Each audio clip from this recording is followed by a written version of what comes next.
Bonjour à toutes et à tous, je vous retrouve aujourd'hui pour une vidéo de décryptage d'une audition que j'ai menée à l'Assemblée nationale il y a quelques jours dans le cadre d'une commission d'enquête, audition de l'EFSA, l'Agence sanitaire européenne, et de son responsable de l'évaluation des risques, Monsieur Decèze, une audition absolument incroyable, lunaire, puisque on voit comment les pesticides aujourd'hui sont évalués, ou plutôt pas évalués, ou mal évalués. Juste pour que vous compreniez bien le sujet, un pesticide, on croit que c'est une molécule seulement active qui impacte le milieu où il est épandu. Et non, en fait, un pesticide, c'est un cocktail de différentes molécules, une molécule active et puis ce que l'on appelle des coformulants. Mais je vous laisse découvrir tout ça dans la vidéo. Et donc, c'est sur cette base que l'EFSA a étudié la formulation représentative, par exemple dans le cas du glyphosate, avec les données disponibles ou pas sur les différents composants de cette formulation. Pour être sûr de bien comprendre, parce que vous aviez dit que cette évaluation était basée sur des modélisations, vous me le confirmez, l'évaluation de cette formulation représentative? Il faut bien comprendre le terme modélisation.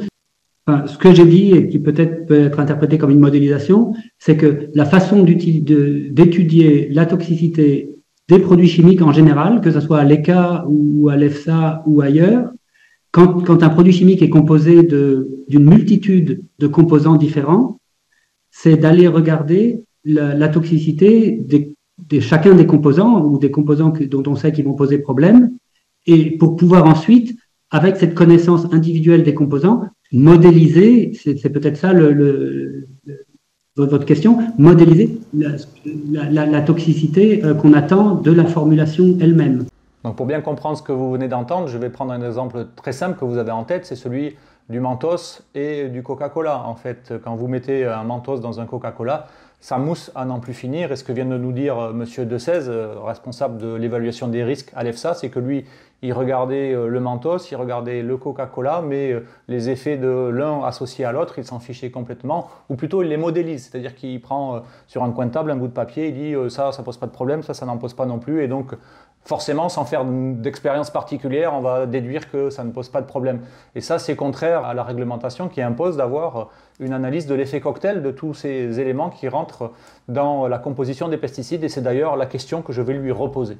Mais ce n'est pas ce que dit le règlement européen qui demande une évaluation de la formulation représentative et pas des composants pris un par un. Oui, mais qu'est-ce qu'une évaluation? Le règlement européen demande que la preuve soit apportée que la formulation ne pose pas de risque inacceptable. Et ça, la façon que nous croyons, agence réglementaire, correcte de faire ça, c'est de connaître les différents composants, de connaître la toxicité des différents composants pour qu'une fois qu'ils sont mis ensemble, bien comprendre quelle va être la toxicité de l'ensemble. Voilà, vous venez d'avoir la confirmation de l'EFSA que leurs évaluations se font finalement au doigt mouillé, que la modélisation c'est sur un coin de table et qu'ils ne respectent absolument pas la réglementation qui impose que le produit soit analysé dans son ensemble et qu'il soit soumis à des expérimentations scientifiques et pas juste à des calculs de coin de table. Donc ça, c'est extrêmement grave et je peux vous assurer que nous allons continuer à creuser sur ce point